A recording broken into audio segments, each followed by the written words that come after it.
Hello, and welcome back to Isolation Kills. I realized that as I was doing this video series that I did a welcoming video, I did a welcoming back video, but I didn't do a video on what inspired the name of this channel. And I've been searching it out, of course, Isolation Kills, and there's a number of videos on it. What I found was, not all of them, but on a lot of them, it didn't seem sincere. It's like, hey, Isolation Kills, la la la la. And as you know, if you're dealing with major depression, which my videos are targeted to those people, because I've just experienced it for 3 years. When you isolate, because you don't want to deal with people, you don't want to see them, you just want to sleep or watch TV or hide away, get your food delivered, you're getting worse. And it's like, yeah, I know I'm getting worse, but I can't get out of it. There are 3 steps that I learned that helped me get out of depression. Of course, medication and therapy, group therapy, it's spot on for me, fortunately, and it takes some time to find out your right medications. But I'm inviting a friend of mine that's involved in this journey with me, and I'm suggesting that he just walk around the block.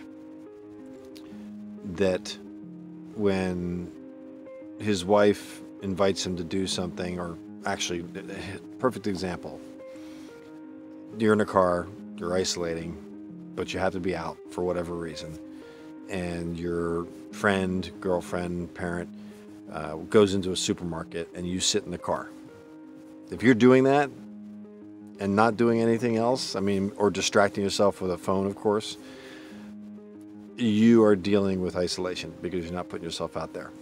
Going out and doing those simple things, going to a supermarket, you tend to make eye contact with people, or maybe even get into a conversation with one by chance about a product or whatever. And that is a building block to getting you out of isolation. So doing what you don't want to do, which I've said before in other videos, and doing baby steps, which when you're majorly depressed, you don't want to hear. It's just fix me, download my brain, upload a new brain, and let me be me, a better me. That's not going to happen. Somebody did a great example for me about baby steps, and of course I just wanted to go from step 1 to 30 in a giant leap, because you get very impatient with your depression and you just want to be done with it immediately. The baby steps actually work. The getting out. You'll find yourself going out socially, and when you have a good time, recognize you had a good time. Oh wow, it wasn't as bad as I thought. That's catastrophe thinking. That's another video. And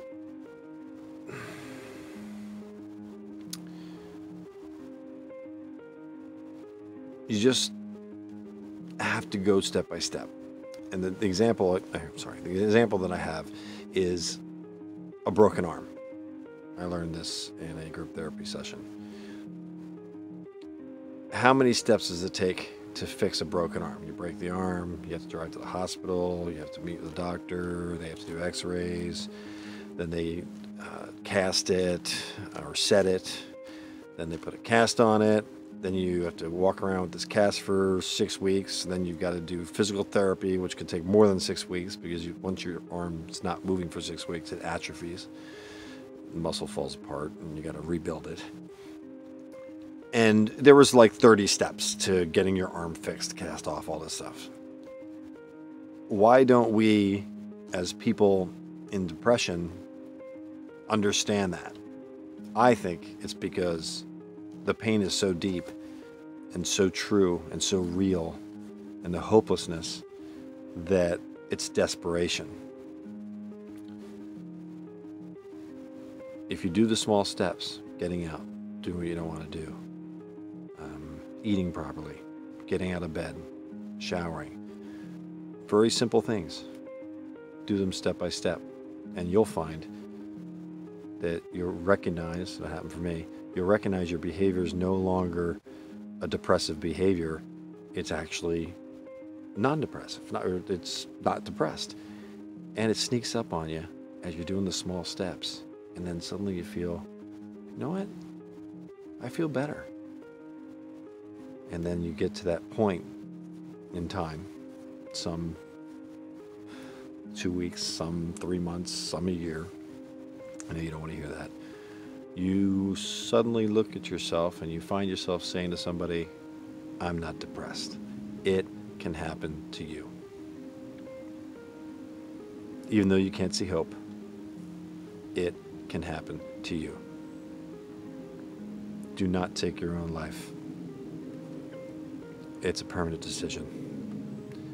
And I know you don't believe this is a season, but it is. If it's your first depression or your third, when you see your third, you recognize you've gotten out of depressions before. When it's your first, it tends to be catastrophe thinking, and that can't get any worse. I went a little long in this video. I apologize, but isolation, baby steps out of it, and you'll find yourself healing. Thank you for watching, and I'll talk to you next time.